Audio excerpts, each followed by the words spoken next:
7 के श्लोक नंबर 19 का ऐसे समझना है। क्या कहते हैं? बहुनाम जन्मानाम ज्ञानवंत माम प्रपद्यते। बहुत जन्मों के बाद ये बुद्धिजीवी लोग मेरी पूजा करते हैं, कोई ज्ञानी आत्मा, और वो वासुदेव सर्वमिति ये बताने वाला तो वो संत ओए बड़ी मुश्किल में लगा अर्जुन, बहुत मुश्किल, अति सुदुर्लभ। आज वही बात आपके सामने आ चुकी है। थोड़ा सा भी दिमाग समाज में होगा ना, भक्ति की तरफ इंटरेस्ट होगा किसी का, अब चुकेगा नहीं, कोई बच्चा भी मार्ग लाइन पकड़ जाएगा। देखिएगा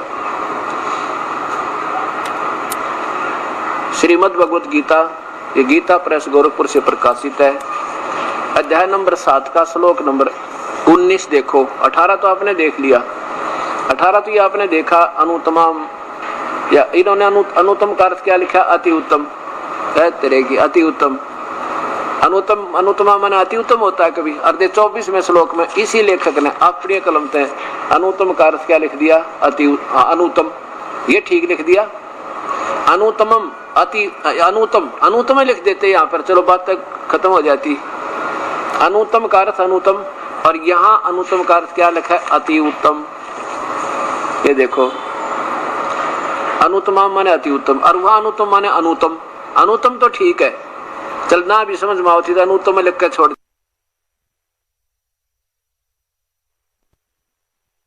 पड़ गए। भगवान अपनी भक्ति न अनुत्तम तो बता ही नहीं सकता, फिर और किसकी करेंगे?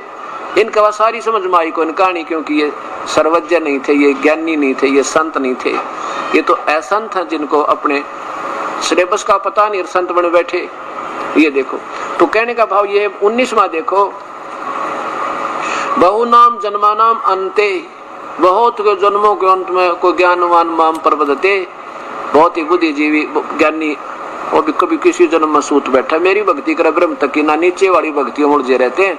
और आगे क्या लिखा? वासुदेव सर्वमिति, ये बताने वाला कि वो वासुदेव परमात्मा को सर्वव्यापक भगवान है ना, पूर्ण ब्रह्म, वो है सब कुछ, सर्वम सब कुछ, उसी वही पूजा के योग, वही पाप कर्म काटने वाला, मौत टालने वाला, उम्र बढ़ाने वाला, और काल की कारागार से छुड़ाने वाला, बंदी छोड़ वो है, ये बताने वाला स महात्मा सो दुर्लभ है, वो संत बड़ी मुश्किल से मिलेगा।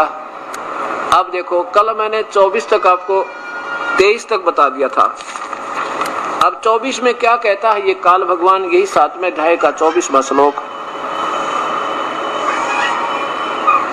क्या बताया है कि बुद्धिहीन व्यक्ति मेरे अनुत्तम अविनाशी परम भाव को नहीं जानते, मेरे घटिया, फिर देखो, मेरे घटिया नियम को नहीं समझते कि मैं कभी किसी के सामने ज्यों का त्यों, जैसा अर्जुन को दिखाया था ना, मैं ये हूँ भाई देख ले काल, ऐसा न्यो का न्यो तो मैं सामने आता नहीं हूँ, तो मैं आकार में, लेकिन जैसे कोई माँ ब्रह्मा बन गया कि तब माँ विष्णु बन गया कि तब माँ शिव बनकर दर्शन दे दी, ऐसे तो दिख जाता हूँ धोखा देने के लिए, पर मैं जैसा हूँ एज इट इज कभी किसी को दर्शन नहीं दूंगा, या कसम खा रखी है, इसने प्रण कर रखा। जो मात अपने बच्चा तो जो बाप लोग का छुप कर रहता तो घटिया है, वो उसका घटिया कर्म है, इसलिए अपने को घटिया भी कह रहा है, भाई मेरा सहत अब जो बुरी बात मेरी, ये मेरा घटिया नियम तो है, पर मैं कभी किसी के सामने दर्शन ना दूं। इसका ये कहने का भाव कि बुद्धिहीन पुरुष मेरे अनुत्तम यानी घटिया अश्रेष्ठ अविनाशी परम भाव को नहीं जानते। अव्यक्तम, अब देखो इन्होंने तो उठ पटांग लिख दी, मन इंद्रियों से परे मुझ सच्चिदानंद परमात्मा को मनुष्य की भांति जन्म कर, हाँ ये ठीक लिखा, मनुष्य की भांति जन्म कर। अव्यक्तम माने मैं कभी, जो एज इट इज व्यक्तिगत होते हैं ना अपने, उस जैसे कहते हैं भाई आप उनसे मिले हो, हाँ मैं व्यक्तिगत रूप से जानता हूँ, यानी अव्यक्त का मतलब वो कभी ऐसे व्यक्तिगत रूप से कभी किसी को एज इट इज दर्शन नहीं देता। और ये अनजान लोग मुझे मनुष्य की भांति यानी कृष्ण समझ रहे होंगे, मैं कृष्ण नहीं हूँ, मैं कृष्ण नहीं बोल रहा, मैं तो काल बोल रहा हूँ, और मैं एज इट इज कभी किसी को दर्शन नहीं देता, और मैं बोल रहा हूँ कृष्ण में।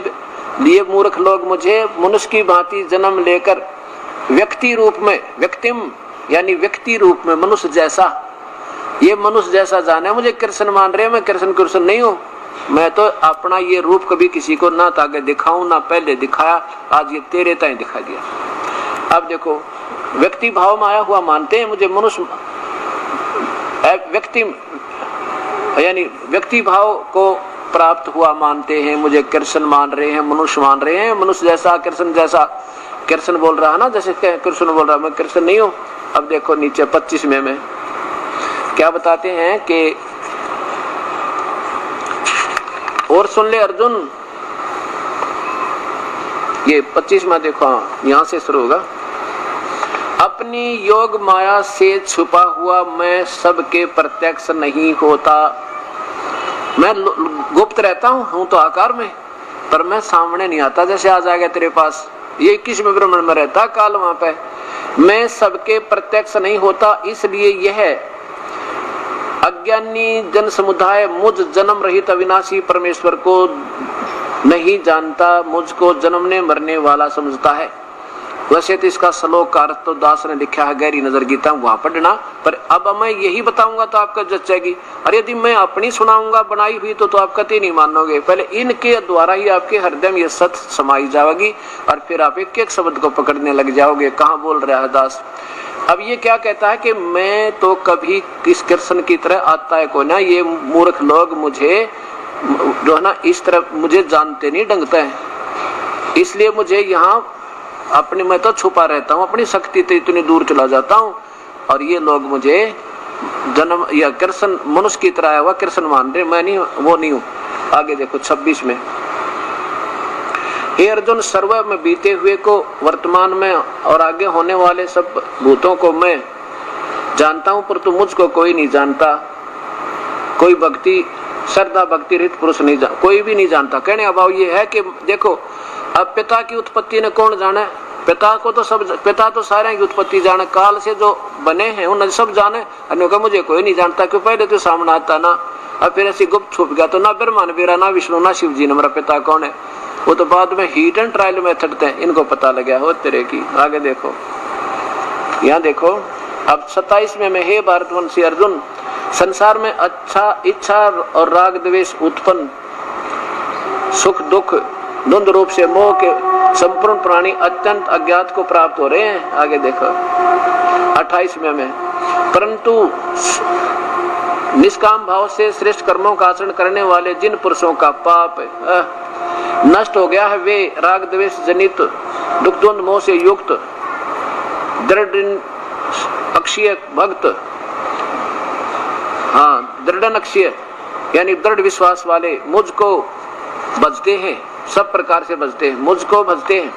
आगे देखो 29 में, अब देखो क्या बताता है कि वो जरा मरण मोक्षाय माम आश्रित है।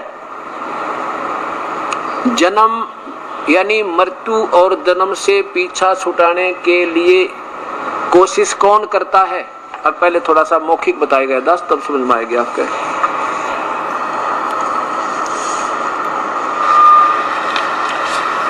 अब क्या कहना चाहता है 29 में मैं अब पूरा अध्याय सुना रहा हूं, नहीं तो सोचेंगे कि इन महाराज जी का ना अपने जो श्लोक सेट हो रहे हैं उन्हें तो सुना दे, बाकी छोड़ दे है जो इसके जो इनके ज्ञान में बाधक बनते होंगे। तो ऐसा ये पूरा करने के लिए आपको लगातार ये 7वां भी और इसी के साथ 10 श्लोक 8वें के और सुनाऊंगा। इन दोनों का एक दूसरे से सीधा लिंक है, इसी प्रक्रिया से इसका संबंध है। अब ये काल के क्या कह रहा है कि माम आश्रित है, जरा मरण मोक्षाय माम आश्रित यतंती, ये ते जो मेरे इस दिए हुए ज्ञान के ऊपर आश्रित हो जाएंगे और फिर उस संत न ढूंढ लेंगे जो परम तत्वदर्शी है, और फिर उनको पूरा तो आध्यात्मिक ज्ञान हो जाएगा, कौन भगवान कितना है, उसकी क्या उपलब्धि है, उसे कितना लाभ होगा, कहाँ तक वो हमें राहत दे सके, तो वो संपूर्ण आध्यात्मिक ज्ञान से परिचित हो गए।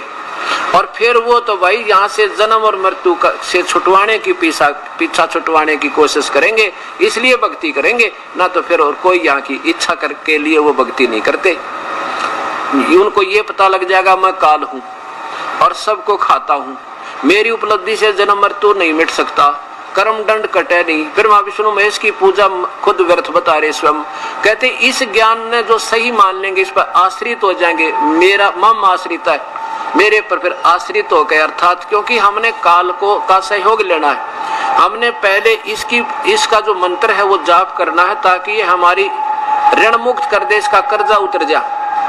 और फिर जैसे हमने किसी से 10 लाख रुपए ले रखे हो, अब वो तो जब तक नहीं पैसे देंगे तो उसका बोझ बनाए रहेगा, और पैसे दे देंगे वो शाबाशी देगा, बड़ी अच्छी बात, तो जा भाई कर आराम, बरी हो गया। ऐसे कहता कि माम आश्रित है, मेरे आश्रित हो के पहले हमने इसका ऋण देना है, बहुत योग हो गया, हमने इस काल के लोक में चक्कर काटते हैं, इसी की सुविधा प्राप्त करते हैं और इसी के गधे कुत्ते सूर बनकर हमें सजा देकर उन कर्म दंडों को ऐसे भुगतवाता है। और पूर्ण परमात्मा इन कर्मों को काट देगा जो 84 लाख में हमने भोगने थे, वो कबीर परमात्मा के पास आ सकती है। तो ये क्या बता रहा है कि मेरे आश्रित होकर जो ये यतनती कोशिश करते हैं भक्ति करने की, ते वो विदु तत्ब्रह्म, वो पुष्प परमात्मा को जानते हैं, और किसको? अध्यात्म कर्म, और सारे अध्यात्म को, अखिलम, और सारे कर्मों को, अखिलम माने सारे कर्मों को समझ गया, कौन कितना लाभ दे, उसकी भक्ति तो क्या होगा, तो वो है उस परमात्मा की भक्ति करते हैं। वो तो उस ब्रह्म को जान चुके हैं, वो परमात्मा कौन है? तत्ब्रह्म, तत्ब्रह्म माने वो परमात्मा। एक तो ब्रह्म सीधा तो यहाँ का भगवान काल है, और तत्ब्रह्म, पूर्ण ब्रह्म, परब्रह्म, वो दो भगवान अलग से है। अब क्या बताता है, अब देखिए वो अध्याय नंबर 7 का, अब अंतिम श्लोक आगे, ये 29 और 30, फिर 8वां शुरू होगा। अध्याय नंबर 7 का और श्लोक नंबर 29 देखो,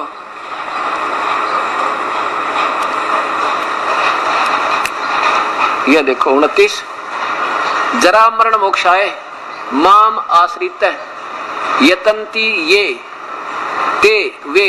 ते माने वे तत् ब्रह्म विद, वो उस परमात्मा को जान चुके, और कर्तृष्णम माने सारे अध्यात्म को, सारी भक्ति मार्ग को, और अखिलम कर्मम, और सारे कर्मों को जान चुके हैं, जो यहाँ से पीछा छुटवाने के लिए ही भक्ति करते हैं। अब देखो 29 में क्या लिखा है, इनकी हिंदी देखो। ये कह रहे हैं कि जो मेरे शरण होकर जरा और मरण से छूटने के लिए यत्न करते हैं, वे उस, देखो तत् उस ब्रह्म को, यानी परमात्मा को, उस परमात्मा को जिसकी तरफ 18वें अध्याय के 62वें श्लोक में संकेत दिया कि उसकी शरण में जा, उसको और संपूर्ण अध्यात्म को और तथा संपूर्ण कर्मों को जानते हैं। वो तो समझ चुके हैं सारी क्रिया के अंदर पीछा छुटाए पार पड़ेगी। असंग जन्म हो गया हमने पशु और पक्षी बनत्या ने, असंग जन्म हो गए जन्मते और मरत्या ने। अब 30 नंबर में देखो, ये लास्ट है 7वें अध्याय का, जो अधिभूत अधिदेव सहित और यज्ञ सहित सबका आत्म रूप मुझको अंत काल में भी बजते हैं, वे युक्तित वाले मुझे ही जानते हैं, अर्थात प्राप्त हो जाते हैं। अब कहता है कि जो केवल मेरे तक ही जानते हैं, मुझे ही पूर्ण मान रहे हैं, तो वो तो मेरी भक्ति करते रहेंगे, और जिन्होंने उस परमात्मा को समझ लिया तो वो फिर उसकी भक्ति करेंगे। अब ये लास्ट हो गया 7वें अध्याय का 30वां अध्याय मंत्र। अब क्या कहता है का, अर्जुन बोला 8वां अध्याय जो प्रारंभ हुआ, हे भगवान, हे प्रभु, फिर कौन है वो तत्ब्रह्म, वो परमात्मा कौन है, मुझे बता दे वो कौन है। फिर ये अध्यात्म क्या है, अखिल क्या है, अखिलम क्या है, ये मतलब सारे अधिदेव अधिभूत किसे कहते हैं। तो इसमें क्या बताता है अर्जुन को काल